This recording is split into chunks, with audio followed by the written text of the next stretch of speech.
اس کے بعد سلیورس بے کے شہر میرین میں جہاں اکھاڑوں میں لوگ غلاموں کو اپنی تفریح کے لیے لڑاتے تھے، وہاں بھی ایک ڈریگن کی موجودگی کی خبر کنگز لینڈنگ پہنچی۔ اس ڈریگن کو اکھاڑے میں باندھ کر غلاموں کو اس کے سامنے لایا جاتا تھا، جس سے تماش بین لوگ لطف اندوز ہوتے تھے۔ سیپٹن بارتھ نے اس ڈریگن کے بلیرین ہونے کو رد کیا کہ یہ ڈریگنز جیسی ہی ایک مخلوق وائیورنز ہیں، اور جنہوں نے ڈریگنز نہیں دیکھا وہ انہیں ڈریگن ہی سمجھتے ہیں۔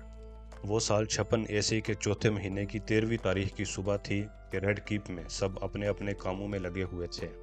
بادشاہ جہارس براوس کے آئرن بینک کے نمائندے سے مذاکرات کر رہا تھا، ملکہ ایلیسن بچوں کے ساتھ کھیل رہی تھی، اور باقی لوگ بھی اپنے کاموں میں مصروف تھے۔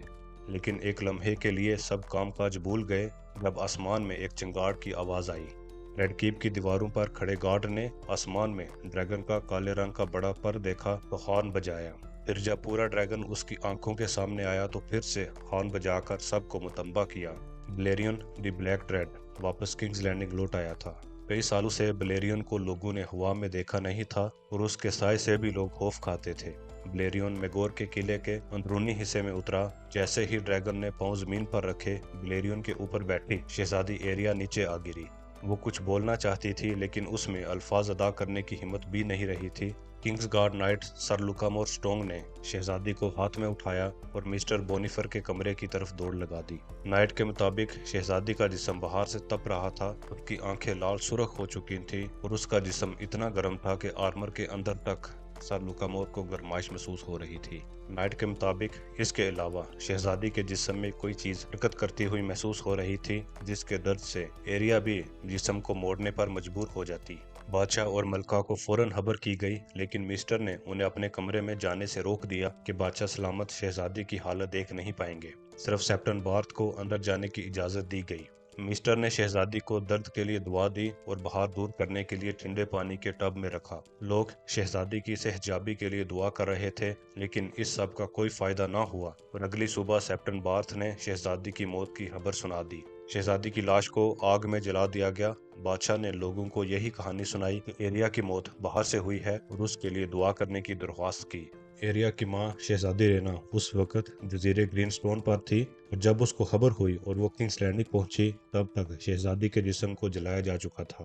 ظاہر تو یہ کہانی یہی ختم ہو جاتی ہے، لیکن شہزادی ایریا کے ساتھ کیا ہوا اور وہ بلیرین کے ساتھ اتنا وقت کہاں رہی، اس کا جواب سیپٹن بارتھ دیتا ہے۔ سیپٹن بارتھ کے مطابق ہم نے سب کو یہی بتایا کہ ایریا بخار سے مری، لیکن یہ بخار کتنا تیز تھا یہ جاننے کے لیے میں نے شہزادی کے جسم کو ہاتھ لگایا تو ایسا لگا کہ جیسے میں نے ہاتھ گرم تیل میں رکھ دیا ہے۔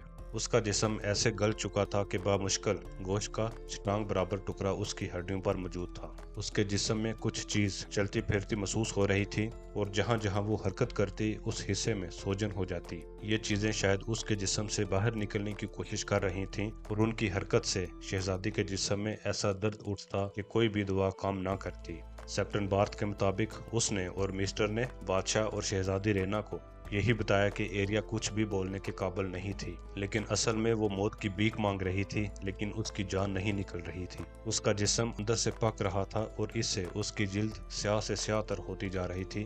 جب وہ منہ کھولتی تو دھواں باہر آتا۔ اس وقت تک وہ کچھ بھی بولنے کے قابل نہیں رہی تھی، اور پھر اس کی آنکھیں کھوپڑی میں پک کر اس طرح پھٹ گئیں جیسے انڈوں کو ابلتے پانی میں زیادہ دیر تک رکھ دیا جائے۔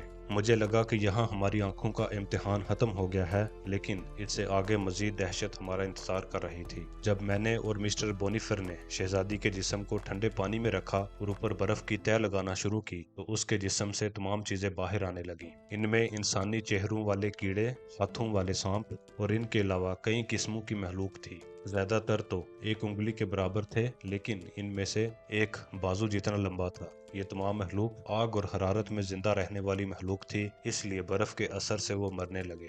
سیپٹن بارتھ مزید لکھتا ہے کہ شہزادی ڈریگن سٹون سے اڑنے کے بعد کہاں گئی کا سوال ابھی بھی باقی ہے۔ اس کی ماں شہزادی رینا کو پہلا شک کنگز لینڈنگ پر ہی تھا کہ ایریا کو وہاں جانا تھا، لیکن جب وہ وہاں بھی نہ ملی تو اولڈ ٹاؤن یا فیئر آئل کے بارے میں بھی سوچا، لیکن وہ وہاں بھی نہ ملی تو سب نے یہی سمجھ لیا کہ وہ ویسٹروس سے ایسوس کی جانب بھاگ گئی ہوگی، کہ وہ اپنی ماں سے دور جانا چاہتی تھی۔ لیکن میرے خیال سے سب غلط سوال پوچھ رہے ہیں۔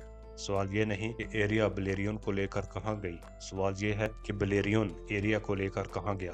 کیونکہ شہزادی جب ڈریگن سٹون سے اڑی اس وقت وہ 13 برس کی بھی نہیں تھی، اور کسی عام ڈریگن کو تو وہ کنٹرول کر لیتی، لیکن بلیرین کو کنٹرول کرنا اس کے بس کی بات نہیں تھی۔ وہ شاید کنگز لینڈنگ ہی آنا چاہتی تھی، لیکن بلیریون نے اپنی من مانی کی اور واپس اس علاقے کی طرف چلا گیا جہاں سے وہ آیا تھا۔ بلیریون اینار ٹارگیرین کے ان 4 ڈریگنز میں سے سب سے چھوٹا تھا جب وہ ویلیریا سے ہجرت کر کے ڈریگن سٹون پہنچا۔ اس کے 200 سال بعد وہ ایک طاقتور بیسٹ بن چکا تھا، اور کچھ جادوگرنیوں کے علاوہ وہی جانتا تھا کہ ویلیریا تباہی سے پہلے کیسا دکھتا تھا۔ ویلیرینز صرف ڈریگن لارڈز ہی نہیں تھے بلکہ جادو میں ان کو مہارت حاصل تھی، اور ویلیریا کے آتش فشاں پہاڑوں کے نیچے وہ جانوروں کا انسانوں سے ملاپ کروا کر ان سے نئی مخلوقات پیدا کرتے۔ ویلیریا کی تباہی کے بعد کوئی بھی انسان اس علاقے میں جانے کی ہمت نہیں کرتا، لیکن اس کا یہ مطلب نہیں کہ وہاں کوئی بھی مخلوق نہیں ہے۔ شہزادی ایریا کے جسم میں جو عجیب و غریب کیڑے پائے گئے، اب ویلیریا ان کا بسیرا ہے۔ اس سے بھی زیادہ خوف زدہ کر دینے والی چیز یہ تھی کہ بلیریون ڈریگن کے جسم پر زخم تھے جن سے خون بہہ رہا تھا۔ یہ زخم 9 فٹ لمبے اور اتنے گہرے تھے کہ ان سے رسنے والا خون دھواں دار اور گرم تھا۔ سیپٹن بارتھ نے ان چیزوں پر مزید تحقیق کی اور ایک کتاب ڈریگنز، وائیورنز، ورمز اور ان کی تاریخ نامی کتاب لکھی، جو کہ سیٹاڈل نے بین کر دی، اور پھر بادشاہ بیلور دی بلیسڈ کے دور میں اس کی کاپیاں جلا دی گئی۔ ہو سکتا ہے کہ سیپٹن بارتھ نے یہ باتیں بادشاہ جہارس سے بھی ڈسکس کی ہوں، لیکن بادشاہ کی طرف سے اسمال کونسل میں اس پر کوئی بھی بحث ریکارڈ کا حصہ نہیں ہے۔ جہارس نے ایک فرمان جاری کیا کہ کوئی بھی جہاز جو ویلیریا کے آس پاس کے علاقوں یا سمر سی سے آ رہا ہو اسے ویسٹروس میں لنگر انداز ہونے کی اجازت نہیں ہے، اور نہ ہی ویسٹروس کا کوئی فرد اس علاقے میں جائے گا۔ بلیرین کو نئے تعمیر ہونے والی ڈریگن پیٹ میں لے جایا گیا، اور باقی ڈریگنز کی حفاظت کے لیے بھی نئی تنظیم ڈریگن کیپرز قائم کی گئی، جن کا کام 24 گھنٹے ڈریگنز کی نگرانی کرنا تھا۔